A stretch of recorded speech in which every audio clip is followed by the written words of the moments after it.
Let's learn about a new chapter known as Growth of the Regional Cultures. So we understood about the Bhakti movement, right? There were many Bhakti saints. So this was from 8th to 15th century AD, and this Bhakti movement, it led to the encouragement of growth of the regional languages. So what were those languages? Marathi, Hindi as well as the Bengali. There were many migrant people coming to India such as Persians, Turkish people, Arabian people in the 12th century AD, and because they came to India, they introduced their culture with Indian people, and then the Indian cultures intermingled with those of those foreign cultures. And what was the result of intermingling of two cultures? It gave us a rich and vibrant regional cultures. So variety of rich and vibrant cultures developed, and every region had its own language, literature, dress, food habits, dance and music. How was the language and literature So, in 8th to 12th century AD, in the North Indian part, always the Sanskrit was the language of the court, and many books were also written in the Sanskrits. But since the Turkish, Afghanish and Persian people came to India, this Sanskrit language was later replaced by the Persian language as the court language. Court language means in the kingdom there is a king, right? And in the king has a court where he talks with his council of ministers and the poets. So that language, what is used in that court, is known as the court. Let's study about this rise of the Persian people in India. They have migrated to India, right? Persians. So there was a famous historian known as Barani. So this Barani wrote a book called Tarikh-e-Firoz Shahi. Some other historian names are Abul Fasl, Badauni and Farishta. These are also famous historians. They wrote in Persian language. Abu Fasl wrote Aine Akbari and Akbarnama. This is the biography of the famous ruler Akbar. This Abu Fasl, in jointly with his brother Faizi, he translated the Mahabharata into the Persian language, and Badauni translated the Ramayana, and Shah Muhammad Shahbaz, he translated the Rajatarangini. Jahangir was a famous ruler, right? He was well versed with Persian, Turki and Hindi language. So he wrote a book called Tuski Jahangiri in Persian language.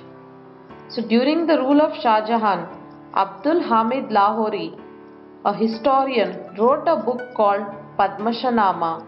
Mirza Ghalib was one more famous historian. He lived during the rule of the Mughal Emperor Bahadur Shah. So this was during the 19th century AD, and he wrote good poetry both in Persian as well as the Urdu language. So this is a manuscript, a cover of the book written by Amir Khusro in the AD 1597. This book was written in the Persian language. So here it is a page from that book. It page illustrates that Alexander the ruler came to India and then he visited the sage Plato in his cave. So how is the Bhakti movement related to the growth of the languages, especially regional languages? So usually Persian came into India after the Persians migrated, right? So these Mughal rulers, they used to encourage this Persian language. But in addition to that, they also encouraged the vernacular languages for the only reason of convenience. Then Hindi came. Hindi was one of the main language of the Indian period. Two major forms of Hindi were used in the medieval period. So those two major forms of Hindi are known as Braj Bhasha and Awadhi language. Chand Pardai was a famous poet of Prithviraj Chauhan. So he wrote the Prithviraj Raso, a book narrating about the life history of the king. Abdul Rahim, he was a poet of the Akbar ruler. He also wrote poetry in the form of dohas or couplets. Tulsidas, a famous Bhakti poet, was there during the ruling of Akbar region. He translated the Ramayana into Hindi language. There was also Malik Muhammad Jayasi. He wrote the Padmavat. This is a poem describing about the story of Queen Padmini of Chittoor. Chittoor is situated in Andhra Pradesh. So this book was written in the Awadhi language.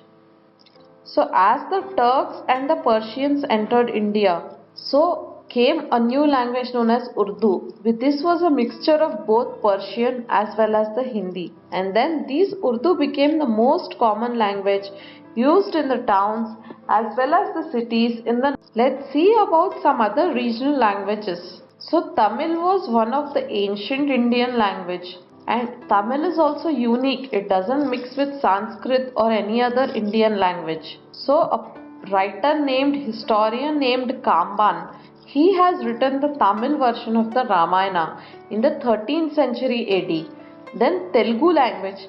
This was developed into its present form in the 10th and 14th century AD. So they were beautiful poetic works produced in Tamil. They were Srivalsa, written by Srinada. And then came Marathi. Marathi also developed as a regional language during the rule of Bahamani Sultan in the Deccan region. Famous Bhakti saints Namdev and Tukaram, they wrote many devotional poems in Marathi. There were also Sant Janeshwar. He translated the Bhagavad Gita into Marathi. And then came Gujarati. So Gujarati poetry was also important. And in Bengali came. This was under a influence of a Bhakti saint. So this is the image of Tukaram. This is the image of Kamban. Then came famous paintings. Till date we have Ajanta and Ellora paintings, right? They were created between the AD 600 and the AD 1000. Humayun was the person who brought famous Persian painters with him. The name of those painters were Mir Said Ali and Abdul Samad. And these people, they introduced the art of miniature painting in India. So the ruler Akbar, he brought Persian and Indian artists together, and they together made a new style of painting. And this was born in the Indo-Persian school of the painting. And Jahangir was also interested in painting, and two most famous painters of his period are Ustad Mansur and Abul Hasan. So what were the miniature type of painting which was introduced by this Akbar in the combination of both Indian and Persian painters? So this distinct style of miniature painting is known as Kangra. The Rajasthani and the Deccani, they developed them. Music. The Turkish people who migrated to India, they brought their own form of music and musical instruments such as sarangi and rabab.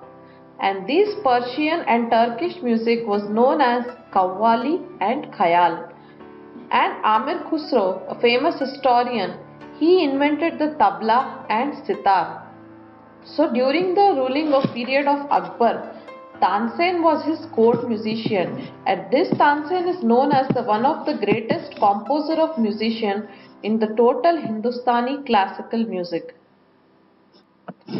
In the Gwalior, in the northern Madhya Pradesh, there was Swami Haridas, Tansen's guru. So this Tansen's guru was Swami Haridas, and he was a part of Raja Mansingh Tomar's court. This person introduced a new type of singing style which was known as Drupad. And Kirtan is also a kind of music where only devotional Bhakti and Sufi saints use them. So in the southern part of India, mostly the Carnatic music was flourished.